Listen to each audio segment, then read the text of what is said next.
A great comment here. What are good financial goals? This is the core to explain and understand when it comes to investing. I firmly believe that investing, the core of investing, the essence of it is that you reach your financial goals without exception, without risk, that you come from A to your financial goals, and that is successful investing.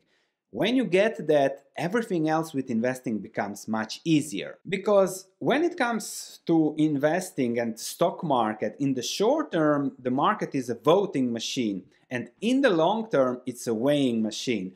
And the key is that you connect your financial goals and watch them from a weighing machine perspective. Connect them with the fundamentals of the business you are owning, and then also in relation to the price you have to pay.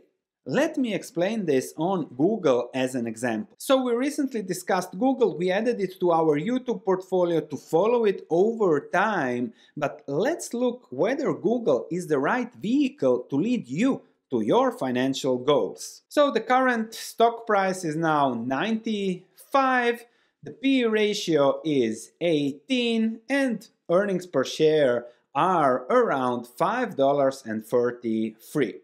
If I calculate that, if I calculate the 95 divided by 5, I get a 5.5% earnings yield from Google. This means that if I pay now for Google stock, I get 5.5% from what Google makes, from what Google earns, from what Google creates value in this current year. 5% per year, and then will it likely be that Google will continue doing that for the next 10-20 years? Yes, because you're going to watch YouTube for the next 10-20 years, Google search, Google Maps, Gmail, whatever they build on that. So it is pretty likely. Is 5% a good return that will lead you to your financial goals? That's something that only you can answer. But that's not the whole part of the story, there is a little bit more. If we look at earnings estimates, everybody expects that Google is going to grow. So $5 now, and they expect that in 5 years it will likely double to $10 and more. 5 years, that's another 14% growth on top of the 5.5%. So if we sum that up, Google, if all ends up well and the P ratio remains as is good for a 20% return over the next 5 years. Of course, there will be flexibility there, more about that later, but is 20% per year something that leads you to your goals?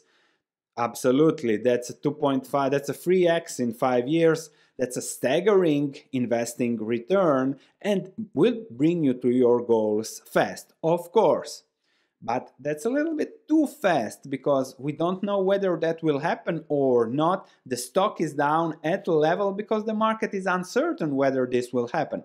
Why don't we be a little bit more conservative then? So good goals are conservative goals, so let's just change a little bit the perspective here. Okay, let's estimate that the 5.5% ups and downs will be there but won't go anywhere, and let's change the 14% to 5% growth, and then we get to a conservative 10% return over the next 5 years. And 10% is very conservative. It can be 20% if it happens better, you are reaching your goals faster. If it doesn't happen, well, that's life, no? And the key is therefore to be flexible.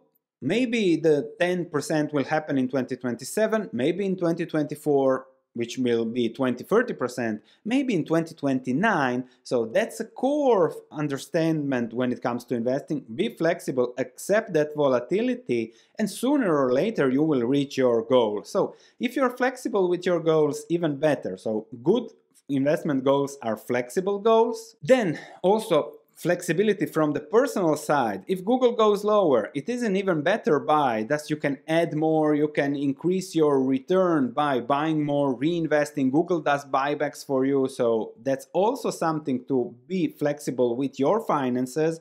If it's going cheaper, then it's better, I don't know, not buy a new car, invest, because you will be able to buy free cars later. And the core of everything is that you must reach your financial goals. There is no risk there. So, as you must reach your financial goals, the only way to go is a conservative value investing strategy with a margin of safety. And we have been discussing that with the margin of safety book that we are summarizing now. We're just entering the value investment strategy and philosophy chapters. So be sure to catch up if you haven't, because that is the most certain way to come to your financial goals long term.